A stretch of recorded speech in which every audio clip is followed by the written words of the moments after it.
کہ رمضان المبارک میں علماء فرماتے ہیں، آپ احباب سے ہم سنتے ہیں کہ اللہ رب العالمین جنت کے دروازے تو کھول دیتا ہے، فرشتوں کو حکم ہوتا ہے کہ کھول دو، اور جہنم کے بند کر دیے جاتے ہیں۔ لیکن حضور پوچھنا یہ چاہوں گا، جاننا یہ چاہوں گا کہ اس ماہ سیام میں جو مسلمان مر جاتے ہیں، گناہ گار ہیں، خطا کار ہیں، سیاہ کار ہیں، اللہ چاہے تو سب کو معاف کر دے، ہمیں اس طرف اعتراض نہیں ہے کہ، لیکن جاننا یہ چاہوں گا کہ جو گناہ گار فوت ہوتے ہیں تو اس ماہ سیام میں جب جنت کے دروازے کھلے ہیں، جہنم کے دروازے بند ہیں، تو ان کے ساتھ کیا حساب و کتاب کا طریقہ کار ہے؟ اللہ کی جانب سے نبی پاک صلی اللہ علیہ وسلم ایک دن قرآنی آیت پڑھ رہے تھے جس میں ابراہیم علیہ السلام کی دعا تھی، رب انہن اضللن کثیرا من الناس۔ دعا کر رہے تھے اپنی رکعت میں، خلیل اللہ کہتے ہیں یا اللہ یہ ساری دنیا گمراہ ہو گئی ہے، کچھ لوگوں نے مجھے مان لیا ہے، جنہوں نے مان لیا مجھے دے دے، میں لے کے ایک سائڈ پہ ہو جاتا ہوں، اور تیری مخلوق ہے، تو غفور الرحیم ہے، جو مرضی کر۔ حضور نے یہ بھی تلاوت فرمائی، ساتھ ہی عیسیٰ علیہ السلام کی دعا بھی تلاوت فرمائی۔ انہوں نے کہا الہ العالمین جتنی بھی کوشش کریں سارے بھی جنتی بن جائیں، تو فیصلہ کر کے جہنم میں پھینک دے، تجھے کون پوچھنے والا ہے؟ اللہ، اور اگر سارے جہنمی ہوں اور تیرا فیصلہ ہو کہ نہیں جنت میں جائیں تو کون تجھے روکنے والا ہے؟ اللہ، یہ دونوں آیات کی تلاوت کرنے کے بعد اب میرے آقا کا حال کیا تھا کہ آپ کی آنکھیں برسنے لگیں، ہاتھ اتنے اٹھائے کہ بغل کی سفیدی نظر آنے لگی، اور حضور کہہ رہے تھے یا الہ العالمین نہ ابراہیم علیہ السلام جیسی دعا کروں گا کیونکہ میں حبیب ہوں، نہ میں عیسیٰ جیسی دعا کروں گا کیونکہ وہ روح اللہ ہے، میں حبیب اللہ ہوں، میں دعا کرتا ہوں امتی امتی امتی امتی۔ روئے اتنے سرکار کے حضرت جبریل کو بھیج دیا اللہ پاک، حالانکہ خود جانتا ہے لیکن بھیجا جا میرے محبوب سے پوچھ کس بات کا غم ہے، تو عرض کیا امت کا غم ہے، امت کا غم ہے۔ جو گناہ گار بھی اس ماہ مبارک میں بحالت ایمان کلمہ حق پڑھتا ہوا اور حضور کی خاتم نبوت پر ایمان لاتے ہوئے چلا جائے، میرا یقین ہے، میرا ایمان ہے کہ حضور علیہ السلام اسے رحمت کی چادر میں اور شفاعت کی چادر میں چھپا لیں گے۔ اور یہ گناہ گار، یہ شفاعت ہے ہی گناہ گاروں کے لیے حضور، نیکوکاروں کے لیے تو ہے لا للمتقین بل للمذنبین الخطائین المتلوثین، کہ لوگوں یہ نہ سمجھنا میری شفاعت صرف نیکوں کے لیے، نیکوں کے لیے نہیں ہے، وہ تو جائیں گے نیکی کر کے جنت کی جانب، لیکن جو پھنس جائیں گے تو پھر وہاں کیا ہوگا کہ اللہ کے پیش حق مجدہ شفاعت کا سناتے جائیں گے، اور آپ روتے جائیں گے اور ہم کو ہنساتے جائیں گے، یہ وہ شفاعت ہے۔ لیکن حضور شفاعت میں تو یہ کیا کسی نے کہا نا کہ دیکھ کر شافعی میشر کو طرف داروں میں بے گناہ کہتے ہیں ہم بھی ہیں گناہ گاروں میں۔ بالکل ہے، بے گناہ کہیں گے، یہ تو شیخ الحق محدث دہلوی رحمۃ اللہ علیہ نے لکھا ہے، انہوں نے لکھا ہے کہ نیکوکار بھی گناہ گاروں کے پاس جا کے چند یار ہمیں بھی قرض دے دو گناہ، ہم بھی حضور کی شفاعت اور رحمت کے نیچے آنا چاہتے ہیں۔ واہ سبحان اللہ، کیسا حضور کیسا منظر ہوگا کہ جب جنت والے جنت میں اور جہنمی اس طرح نیکوکار ہوں گے، اور وہ نیکوکار دوڑ دوڑ کر جہنمیوں میں آئیں گے، نہیں نہیں ہم بھی گناہ گار ہیں یا اللہ ہم گناہ گار ہیں۔ پھر کیا ہوگا؟ کیا منظر ہوگا؟ وسعتیں دی ہے خدا نے دامن محبوب کو، جرم کھلتے جائیں گے اور آپ چھپاتے جائیں گے، سبحان اللہ سبحان اور آواز آئے گا یہ قہر و غضب میرا تیرے دشمن کے لیے ہے، تیرے چاہنے والوں سے تو ہم پیار کریں گے۔ سبحان اللہ سبحان اللہ، ماشاءاللہ حضور کیا خوب آپ نے ارشاد فرمایا۔ میں قبلہ مفتی صاحب آپ سے جاننے کی کوشش کروں گا کہ مغفرت کے لیے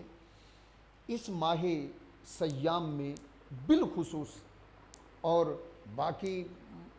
عرصے میں، باقی ایام میں، باقی مہینوں میں بالعموم بندے کو خاص کیا کرنا چاہیے کہ اللہ پاک سے اس کی مغفرت ہو جائے؟ جی بہت اچھا سوال ہے حکیم صاحب۔ ایک تو پروفیسر صاحب نے جس سلسلے کو لے کے آگے چل رہے تھے تو اسی حوالے سے دیکھا جائے تو میرا جواب بھی اسی کے اندر ہے۔ جی جی، قرآن پاک کے اندر آتا ہے، فرمایا وَلَوْ أَنَّهُمْ إِذ ظَّلَمُوا أَنفُسَهُمْ جَاءُوكَ فَاسْتَغْفَرُوا اللَّهَ وَاسْتَغْفَرَ لَهُمُ الرَّسُولُ لَوَجَدُوا اللَّهَ تَوَّابًا رَحِيمًا۔ تو تفسیر قرطبی کے اندر امام قرطبی نے، امام سیوطی نے تفسیر در منصور کے اندر، اور امام ابن کثیر نے تفسیر ابن کثیر کے اندر اسی آیت کے ضمن میں ایک بہت ہی خوبصورت واقعہ نقل فرمایا ہے۔ امام عتبی سے اس کو نقل کرتے ہیں، فرماتے ہیں کہ کنت جالسا عند قبر نبی صلی اللہ علیہ وسلم، فرمایا کہ میں حضور کے روضہ انور کے پاس بیٹھا ہوا تھا، فجاء اعرابی، ایک اعرابی آیا اور اس نے کہا السلام علیکہ یا رسول اللہ، حضور کو اس نے سلام کیا اور اس نے کہا جی کہ میں نے قد سمعت اللہ یقول، میں نے اللہ کو یہ کہتے ہوئے سنا ہے، یعنی میں نے اللہ کا یہ کلام سنا ہے کہ وَلَوْ أَنَّهُمْ إِذ ظَّلَمُوا أَنفُسَهُمْ جَاءُوكَ فَاسْتَغْفَرُوا اللَّهَ وَاسْتَغْفَرَ لَهُمُ الرَّسُولُ لَوَجَدُوا اللَّهَ تَوَّابًا رَحِيمًا۔ وہ کہتے ہیں کہ اللہ نے فرمایا ہے کہ جب اپنی جانوں پہ ظلم کر لو تو در رسول پہ آ جاؤ، اور آگے کہتا ہے قد جئتک مستغفرا لذنبی ومستشفیا بک الی ربی، اور کہتے ہیں میں آ گیا ہوں یا رسول اللہ، دیکھیں میں اس لیے آیا ہوں کہ میرے گناہوں کی مغفرت ہو اور آپ اپنے رب کے ہاں میری شفاعت کریں۔ اور اس کے ساتھ وہ ایک انتہائی خوبصورت قصیدہ پڑھتا ہے، کہتا ہے یا خیر من دفنت بالقاء اعظمہ ویا طیب من طیبہن القاء والاکم، پھر کہتا ہے نفس الفداء لقبر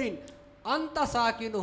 فیہ العفاف وفیہ الجود والکرم، کہتا ہے کہ میری جان قربان ہو اس تربت پر یا رسول اللہ جس تربت کے اندر آپ موجود ہیں۔ کہتا ہے میں آ گیا ہوں یا رسول اللہ، میں نے گناہ کیا ہے، اپنی جان پہ ظلم کیا ہے۔ تو حضرت عتبی فرماتے ہیں کہ وہ چلا گیا، میری آنکھ لگ گئی تو میں نے رسول اللہ کو خواب کے اندر دیکھا، حضور نے فرمایا یا عتبی الحق الاعرابیہ وقل لہ قد غفر لہ،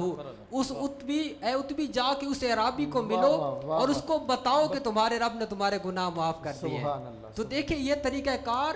یہ رب نے خود بیان کیا ہے، اور رسول اللہ صلی اللہ علیہ وسلم نے خود اسی طرف اشارہ کیا، فرمایا کہ حیاتی خیر لکم تحدثون واحدث لکم ومماتی خیر لکم تورد علی اعمالکم فما رأیت من خیر حمدت اللہ تعالی وما رأیت من شر استغفرت لکم،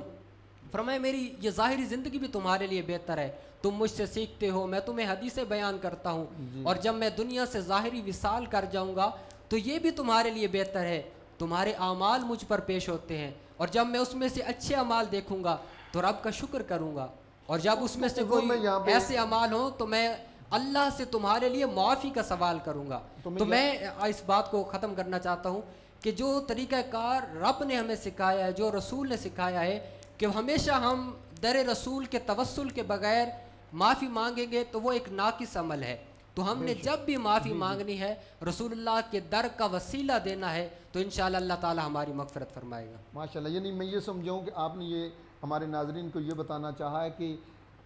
اللہ سے معافی کا ایک ہی طریقہ ہے کہ در رسول کے وسیلہ سے۔ بالکل، اور اس طرف پروفیسر صاحب بھی شاید میری رہنمائی فرمائیں گے اس حوالے سے۔ رب کائنات نے فرمایا کہ یا ایھا الذین آمنوا توبوا الی اللہ توبۃ نصوحا، جی